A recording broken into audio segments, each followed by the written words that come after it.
Shalom, queridos, graça e paz, boa tarde. Hoje é o nosso café devocional especial da tarde. Hoje, 7 de setembro, dia da independência da nossa nação, do Brasil. Isso mesmo, no ano de 1822, às margens do rio Ipiranga, Dom Pedro rompe com a coroa portuguesa e declara a independência da nossa nação. Claro que não foi de um dia para o outro, houve todo um processo. Mas o que eu quero focar com você hoje são com os olhos espirituais e uma semelhança muito grande que existe na libertação do Brasil, na transformação do Brasil em uma nação soberana, como também em Israel. Se a gente parar a olhar a história lá no livro de Êxodo, no capítulo de número... Deixa eu botar para vocês aqui, no capítulo de número 11, no versículo de número 50, a Bíblia diz assim, ó: E assim fizeram todos os filhos de Israel, como o Senhor ordenara a Moisés e Arão, e assim fizeram. E naquele mesmo dia tirou o Senhor os filhos de Israel do Egito, segundo as suas turmas. Amém? Deus está falando aqui, nesse capítulo, da libertação do povo de Israel. E o povo de Israel, quando sai do Egito, eles não se tornam uma nação de um dia para o outro. Há todo um processo em que Deus estava acompanhando.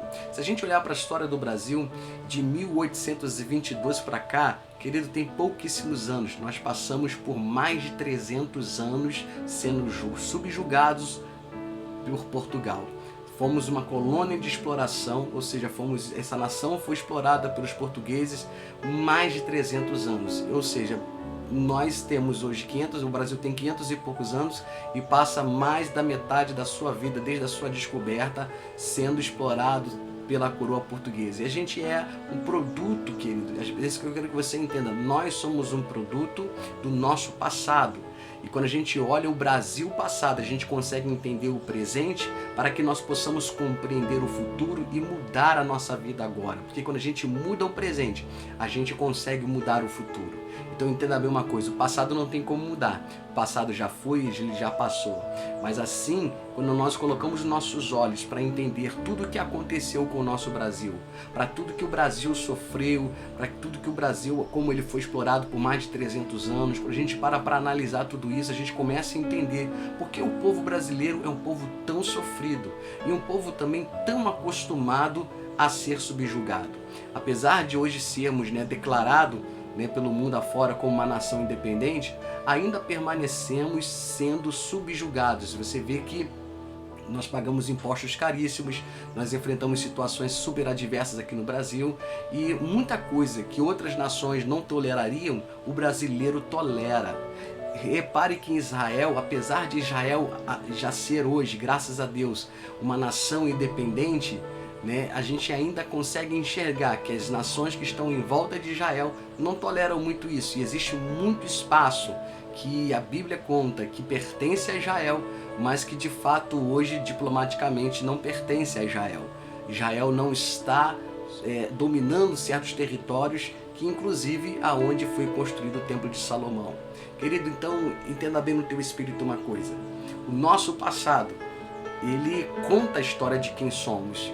E quando nós olhamos para o Brasil, e focando aqui mais no Brasil do que em Israel, focando no Brasil hoje, que é o dia da nossa independência, quando a gente foca para o Brasil, a gente começa a entender por que esta nação tão rica, uma nação tão poderosa, uma nação que tem um país de dimensões continentais, temos a maior bacia hidrográfica do mundo.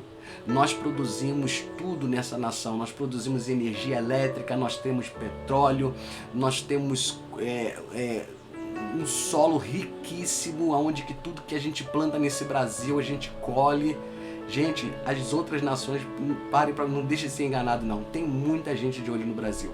Tem muita gente de olho no nosso Amazonas, tem muita gente de olho nos nossos oceanos, tem muita gente de olho naquilo que nós temos que é a nossa maior riqueza, o nosso país. E a gente precisa amar o Brasil e a gente precisa orar por ele, e a gente precisa declarar que sobre esta nação, cujo Deus é o Senhor, se a gente for olhar, a segunda maior religião predominante no Brasil hoje é o cristianismo da linha evangélica. E nós estamos em crescimento constante, ou seja, daqui a alguns anos à frente, eu não sei precisar exatamente a data, mas daqui a alguns anos à frente, nós estaremos nos tornando a maior nação do mundo cristã do segmento evangélico. Querido, já parou para analisar isso? Como o inimigo quer destruir a nossa nação, como ele quer sufocar o nosso povo, como ele quer introduzir pensamentos hereges, pensamentos malignos, trazendo uma cultura maligna para a nossa nação. Mas nós, como igreja, precisamos nos posicionar, porque o Brasil é livre, assim como você é livre e a igreja de Jesus é livre. Nenhum poderio maligno vai sobrepor esta nação, porque nós profetizamos a libertação do Brasil, essa nação cujo Deus é o Senhor. Que Deus abençoe, um ótimo feriado, em nome de Jesus.